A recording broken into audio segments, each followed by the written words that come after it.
في بادرة أولى من نوعها.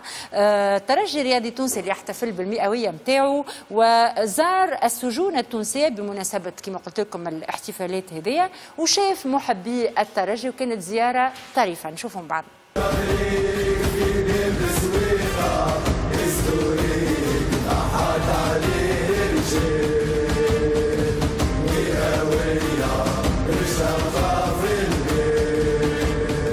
الأميرة الإفريقية تزور السجون التونسية في مئوية ترجية تاريخية. السجن المدني بالرابطة يزين بأعلام الترجي الرياضي التونسي. جزء من الجمهور في زنزاناتهم المغلقة ينتظرون لحظة حرية.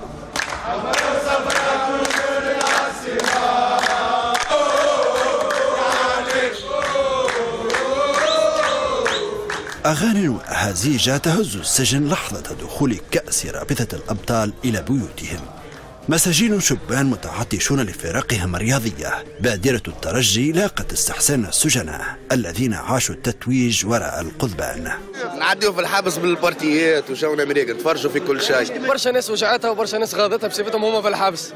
فرحنا المكشخه وديما زاهيت حتى كي تخسر ديما فرحانين. نعم الحمد لله. ترجي الدولة لا لا لا لا لا. هدايا تذكارية وصور مع الكأس لمها لاعبون سابقون للترجي لأحبائهم داخل السجن، ومشهد مؤثر مع مشجعين لطالما شاركوهم الفرحة في الملاعب سابقا. هذه فرصة باش يعيشوا الحدث هذايا كما نقولوا اون ديريكت الى الكأس اللي موجودة عندنا، باش يراو قدامهم باش ما يتحرموش من الوقت اللي تعدى في الحضور في الملعب ولا في المئوية.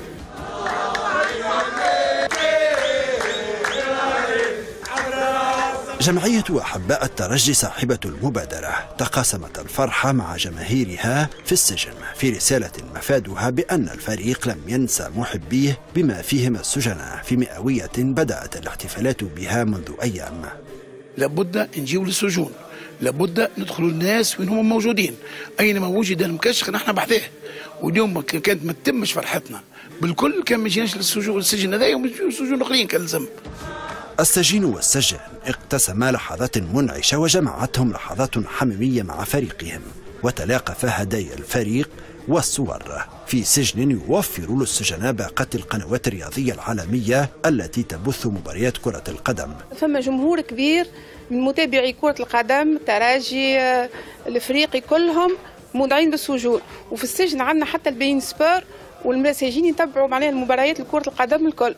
احتفالات الترجيين بالمئوية والكأس الإفريقية داخل السجن سابقة رياضية هزت قلوب المساجين الذين عادوا إلى زنزاناتهم وكل أمنياتهم تتويج جديد لفريقهم وحرية منتظرة بانتهاء عقوباتهم السجنية. جست حبيت نقول على المبادرة هذه اللي قامت بها يعني جمعية محبي الترجي في السجن هذية، ومديرة السجن هي المرأة أول مرأة في تونس وفي العالم العربي، وهي الوحيدة اللي هي تدير سجن مش سجن نسائي يعني، وهي يظهر لي معناتها سي با اون شوز ايزي.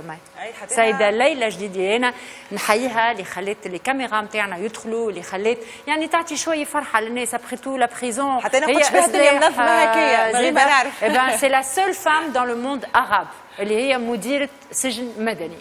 حيوها. فوالا دونك سي السجناء. وي حييهم ونقول لهم ان شاء الله ربي يفرج كربة كل واحد، ومبادرة حلوة برشا بصراحة. من الترجي الرياضي التونسي.